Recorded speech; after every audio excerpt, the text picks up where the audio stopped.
સુરતમાંથી SOG દ્વારા પાંડેસરા વિસ્તારમાંથી ઝડપી પાડેલ નકલી પનીર ફેક્ટરી મામલે તપાસમાં નમૂના ફેલ આવ્યા છે।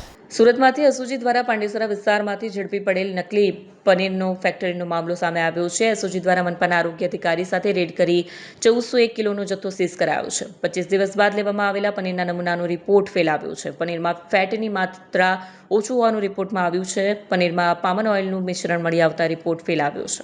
ફૂડ સિટી ઓફિસર સુરત મહાનગરપાલિકા સાહેબ કઈ જગ્યાએ શું કાર્યવાહી કરાઈ છે? તારીખ 3/3/2026ના રોજ અત્રેના એસએમસીના ફૂડ સિટી ઓફિસર અને એસઓજીની સંયુક્ત કામગીરી અંતર્ગત ઠેકાણું ભીડભંજન પાંડેસરા ખાતે શંકાસ્પદ પનીર બનાવતા હોવાની ફરિયાદના અનુસંધાનમાં અમે અહીંથી ગયા હતા। સાહેબ કેટલા કિલો પનીર ત્યાંથી ઝડપાયું હતું? 1400 કિલો જેટલો પનીરનો જથ્થો સીઝ કરવામાં આવેલો છે।